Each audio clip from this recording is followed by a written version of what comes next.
વડોદરા શહેરમાં આવેલ જે અક્ષયપાત્ર ફાઉન્ડેશન સંસ્થા દ્વારા આજે 170 કર્મચારીઓને જેમ કે મહિલાઓ પુરુષોને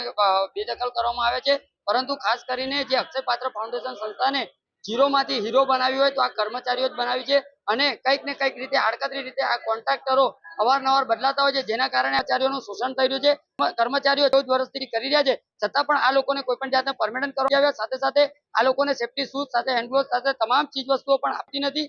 પગાર પણ આપવામાં આવતું નથી અને વધારો કરવામાં નથી। એના કારણે આજે કલેક્ટર સાહેબનો મેળવવાનો અમારો પ્રયત્ન છે, કારણ કે આ સંસ્થા અવારનવાર આ લોકોને કોઈ પણ જાતનું સૂચન આપ્યા વિના, નોટિસ આપ્યા વિના આ લોકોને નોકરીમાંથી બેદખલ કરે છે। ત્યારે અમે આજે કલેક્ટર સાહેબને 7 દિવસનું અલ્ટિમેટમ આપ્યું છે કે જો 7 દિવસની અંદર આ તમામ કર્મચારીઓને પરત લેવામાં નહીં આવે તો ઉગ્રમાં ઉગ્ર આંદોલન કરીશું। તેની સંપૂર્ણ જવાબદારી લાગતા વળગતા અધિકારીશ્રી સાથે સાથે જે અક્ષયપાત્ર ફાઉન્ડેશન સંસ્થાના જે પણ જવાબદાર વ્યક્તિશ્રીની જવાબદારી રહેશે।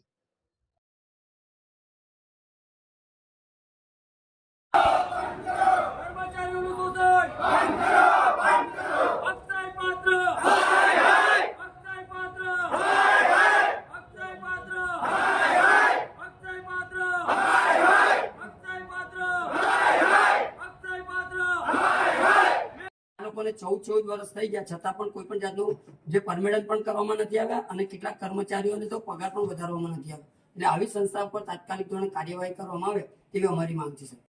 અને આ અક્ષયપાત્ર ફાઉન્ડેશન સંસ્થા અવારનવાર આ રીતનું કૃત્ય કરે છે કે ભાઈ આ લોકો જે નોકરી કરતા હોય છે આ નોકરીને ગમે ત્યારે કોઈ પણ જાતની નોટિસ આપ્યા વિના જ કાઢી મૂકે છે અને